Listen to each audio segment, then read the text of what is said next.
Well, I had the brake light in my car come on yesterday, so I've got to clean all this stuff up and pull my car in here and check it out. But the projects are just piling up. I made a little bit of progress on the plow here. I goober welded some metal together, and that's great. But I fired this thing up, and it didn't want to stay running.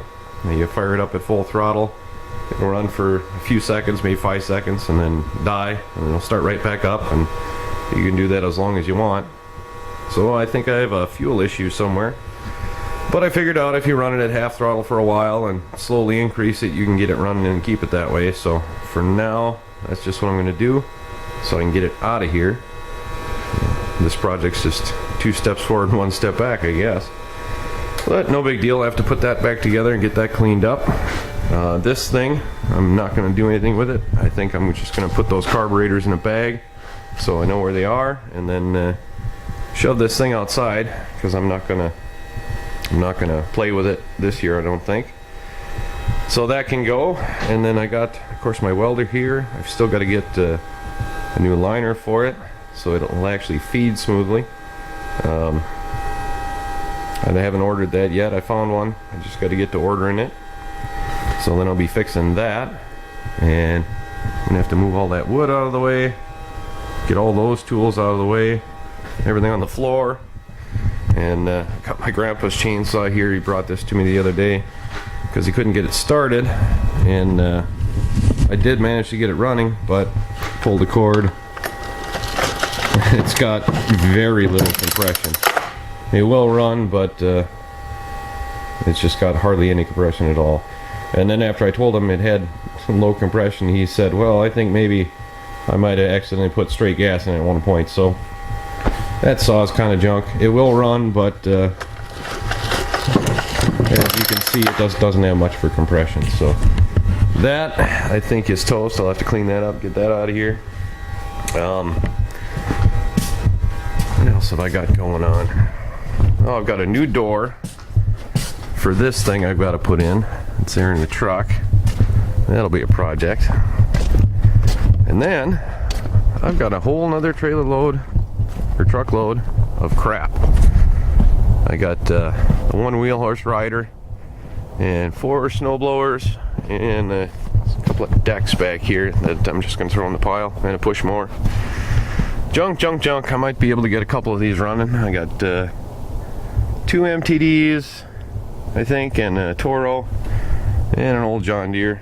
So I'll have to get these unloaded, but I got to clean the shop out to get the truck in to unload these, or at least the big wheel horse there, because I'm not pushing that off. So I got plenty of projects going on, so I guess I better start cleaning. Alright, I got the truck unloaded. I got all the mowers out of here. I got this place cleaned up fairly good. I just gotta push all these guys outside.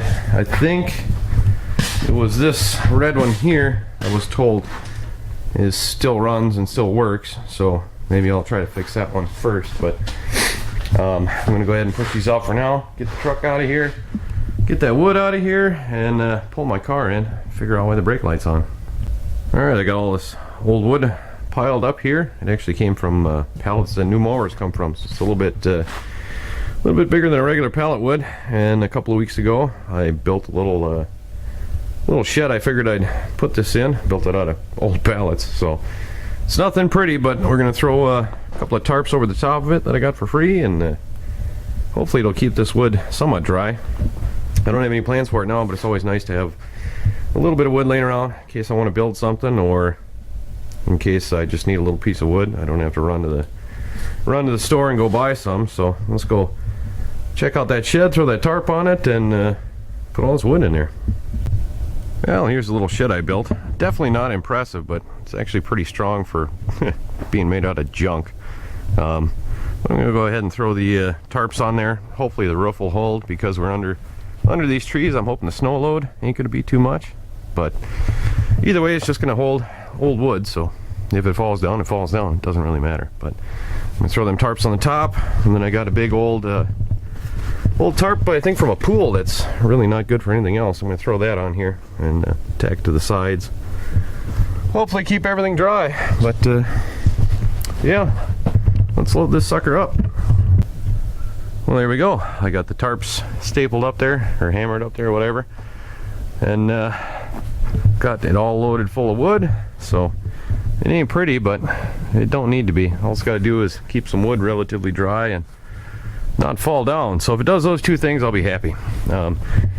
I guess now I can finally, after all that work, pull my car in and see why the brakes are, or why the brake light's on. All right, now that the garage is clean, let's pull this thing into the garage and see if we can't figure out what's wrong with it. Why that light is on.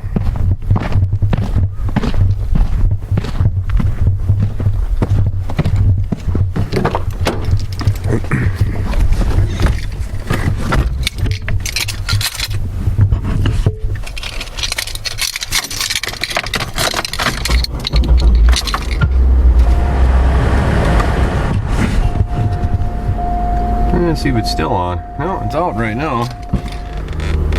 You go for a little drive and it seems to kick in. So we'll just check her out quick. I should probably pull it in forward.